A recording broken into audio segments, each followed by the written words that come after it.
Assalamualaikum warahmatullahi wabarakatuh. Bismillahirrahmanirrahim. Alhamdulillahirabbil alamin wassalatu wassalamu ala asyrofil mursalin sayyidina Maulana Muhammadin wa ala alihi wa sahbihi ajmain amma ba'du. Tapi saya memang di rumah sakit tiap malam itu pulang untuk ngajar pondok saya, karena saya ngajar Syariatu Al-Khalidah karangan Sayyid Muhammad. Kenapa saya tetap ngajar? Karena pulau itu termasuk orang yang sangat berkeyakinan kalian ad-dunya mal'unatun mal'unun ma fiha illa zikrallahi wa ma walahu au aliman au muta'alliman. Terus untuk menghilangkan laknatullah di dunia ini hanya zikrullah, termasuk yang disebut Rasulullah SAW adalah proses belajar mengajar, au aliman au muta'alliman. Terus kula niku sangat fanatik kalian yang namanya belajar, karena niku sing kula anggap ingkang ngilangi azab, ngilangi laknat. Kula beberapa kali terdikte oleh baca, misalnya baca sistem geologi bumi. Niku zaman wonten likuifaksi teng Palu. Itu beberapa ahli geologi tanya saya, Pak Bahak, apa ada pembenarannya dalam Quran? Terus saya bilang, sampean baca ayat ini dengan kamus bahasa Arab yang dikarang orang sekuler, atau bila perlu yang dikarang orang Kristen, biar kamu tidak nganggep saya ini nyari pembenaran.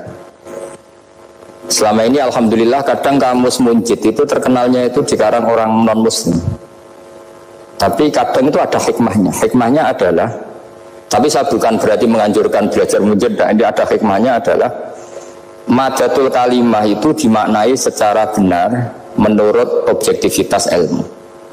Singkat cerita tak suruh nyari makna maro yamuru mauron. Jadi Allah ngendikan teng surat Tabarok, apa kamu merasa aman? Merasa aman setiap saat man fis sama ayyakhsifa bikumul ardo fa idza hiya tamur. Allah zat yang menguasai langit setiap saat bisa saja melumerkan bumi ini. Jadi melumerkan itu ya bahasa Arabnya tamur itu. Jadi Allah sudah mengingatkan bahwa potensi bumi ini memang likuifaksi, karena di bawah ada magma, ada air, ada macam-macam. Kemudian potensi bumi ini juga dihantam oleh benda-benda langit, sehingga Allah ngendikan innallaha yumsikus samawati wal ardo an tazula wa la in zalata in amsakahuma min ahadin min ba'di.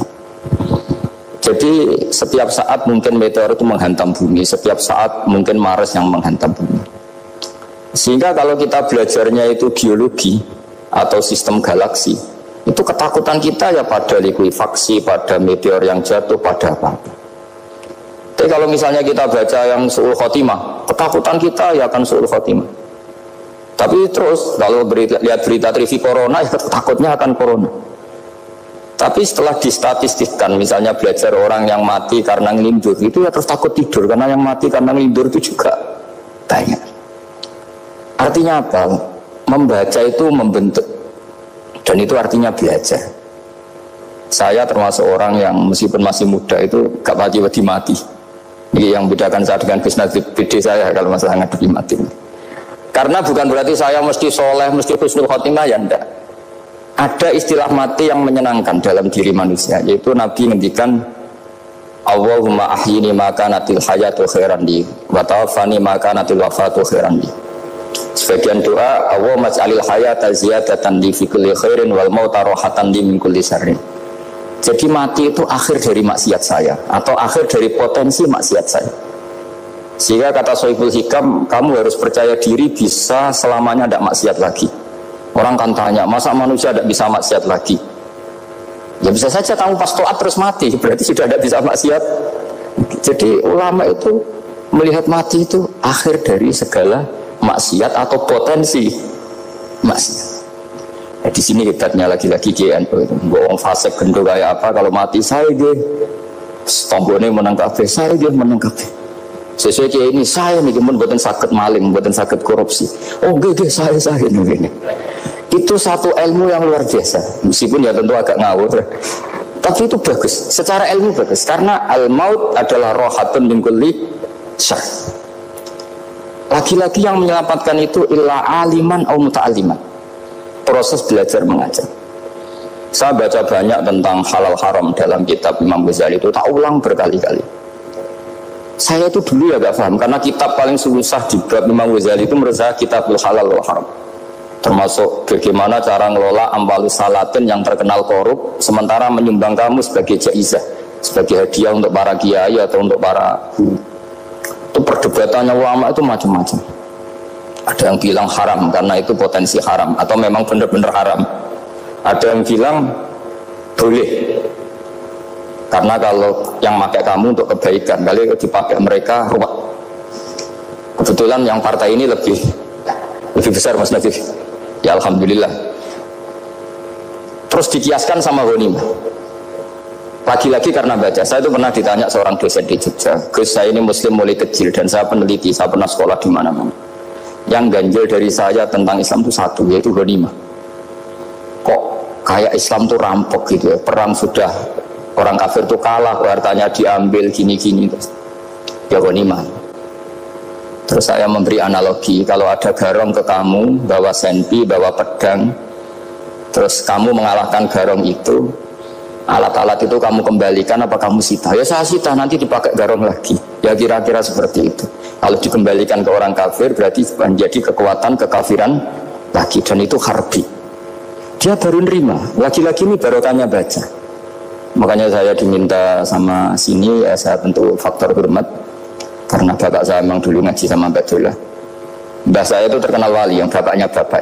Itu kalau kesini Fatih Mbak Dola pun satu. Nur situ mondok dia ini enggak apa-apa. Pondok elek lah, kiaimu wali. Zaman itu bapak itu di kamar kursi ya masih ada kakinya. Saya dulu sering dijak ke sini sama bapak. Jadi Mbak saya itu terkenal wali dulu. Jadi Mbak saya itu tirakat terus sampai kabut itu poso terus. Kebetulan cucunya agak niru. Saya tidak niru itu karena itu Gus Zaki. Memang disuruh tidak niru. Kata Mbak saya, kira usah tirakat, terus tak tirakat ya. Gitu. Jadi saya, Mbak Mun juga gitu. Kok haram tirakat, tak tirakat ya. Saya senang sekali. Tapi tua-tua kok mikir butuh. Nah, terus tirakati butuhku sopo. Jadi mulai jadi kiai betul Mas Nadib, saya ini sudah mulai mikir butuh. Karena saya ini termasuk orang yang kecelok alim yang nggak banyak orang menghormati karena sudah diramal sama mbah-mbah. Di dulu mbah saya Mbah Nur Sam itu, kakak saya itu SMP SMA, kakak saya yang kedua juga SMP SMA. Mbah saya itu Mbah Nur Sam itu yang nganterkan bapak ketika mondok sini itu, yang ikrar karo Badullah wali Mbah Nur Sam itu, ahli tirakat, ahli puasa. Itu bilang, Nur anak sing iki aja pondok, aja sekolah no. Sumben sing ngalim ku anak sing iki. Ketika saya hampir tamat SD sama mbah saya Tuban, mbah saya Naruan juga di Sabtu begitu. Singkat cerita sama Mondok Sarang. Mondok Sarang pertama langsung dikenal Mbah Mun, wong anak kiai jadi langsung dikenal. Didoni macam-macam terus jadi wong alim juga ada yang ngelem. Biasa aja untuk dengan yang sepuh-sepuh. Ya sebenarnya agak kecewa ya, saya inginnya kan dianggap prestasi gitu, ternyata dianggap doanya orang-orang sepuh.